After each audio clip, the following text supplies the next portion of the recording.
Hello guys, hello water sign, hello Pisces, Scorpio, and Cancer. Welcome dito sa aking channel, Kapalaran 888. Welcome guys.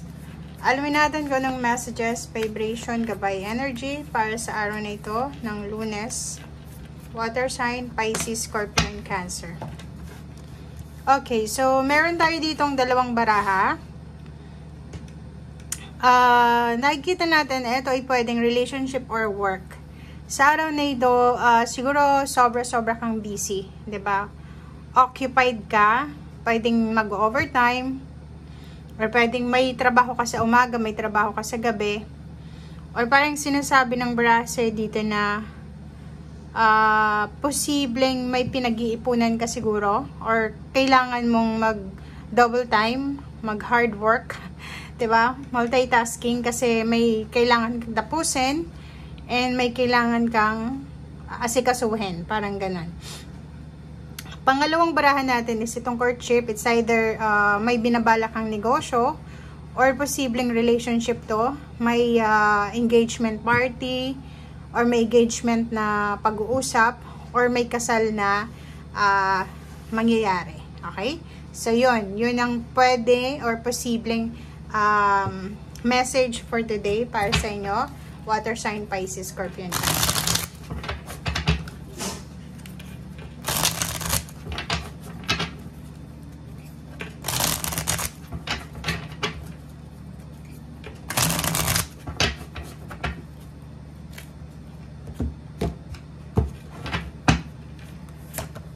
Okay, so Magician. First card natin dito is Magician.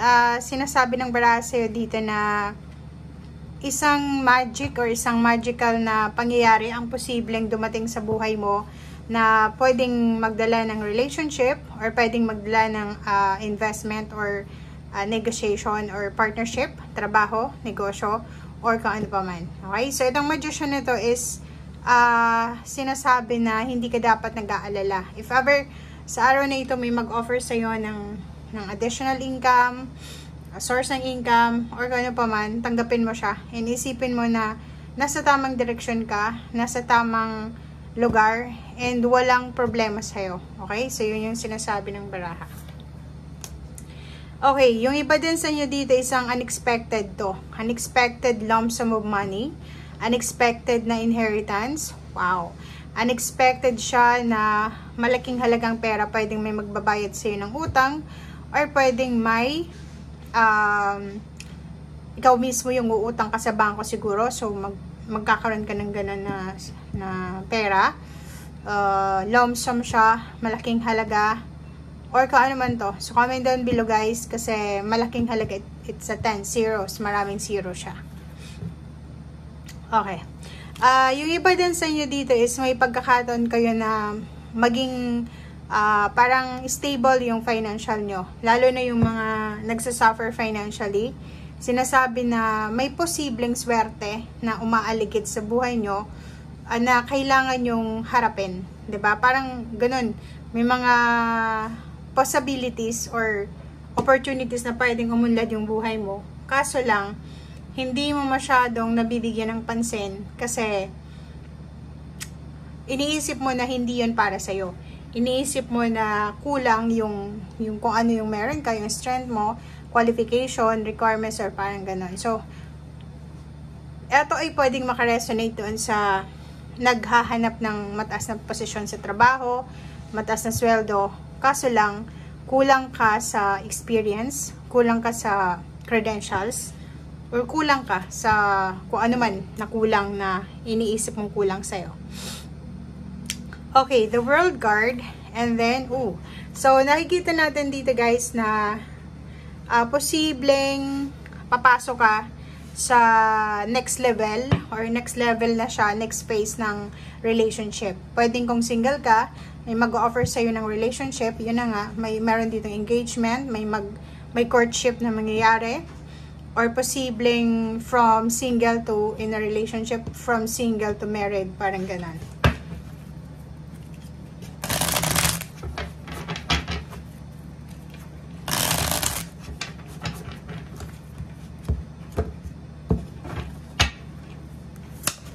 Okay. Three of Pentacles. Nakikita ko sa'yo dito na yung iba, hindi lang abala sa trabaho, abala din sila sa pag-aaral. May mga seminar or language training or pwedeng mga skills training ito, negosyo. Or posibleng yung iba nagre-research kung ano yung pwede nilang pagkakitaan, additional income.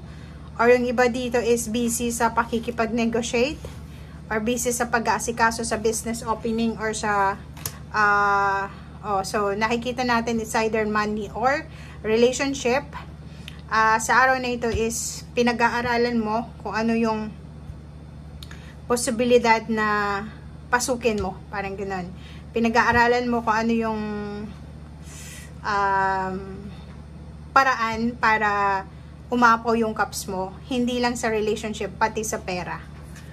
Ang galing niya. And ang dami mong inspiration, 'di ba? Marami kang inspiration, ideas, new ideas, inspiration. Sobrang abundant yung energy mo. Yung parang umaapaw yung wisdom. 'Di ba?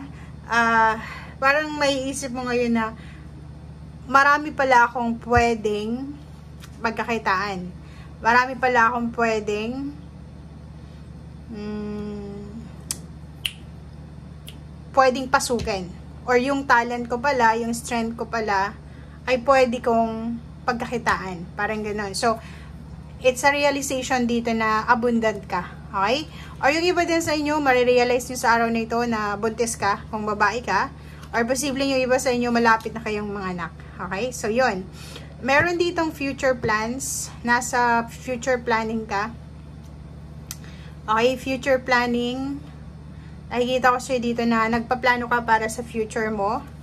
And at the same time, yung iba sa inyo dito, kasama yung asawa, or kasama yung karelasyon, or kasama yung isang taong ito na pareho yung mindset nyong dalawa.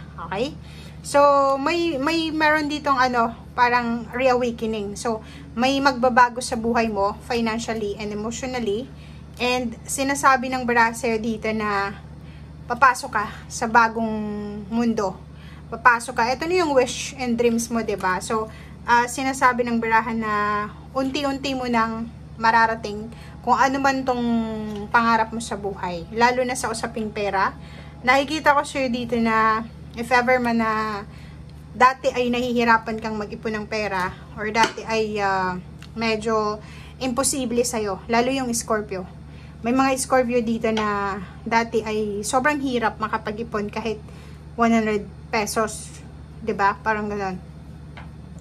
But ngayon, sinasabi ng baraser dito na ngayong araw na ito, medyo magkakaroon ka ng lakas loob or pwedeng yun, strength or pwedeng confidence na okay, pwede pala akong mag-ipon kahit pa konti-konti.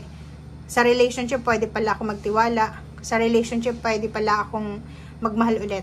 Parang ganun. So, yun guys ang nakikita natin. Okay? Maraming salamat. Bye!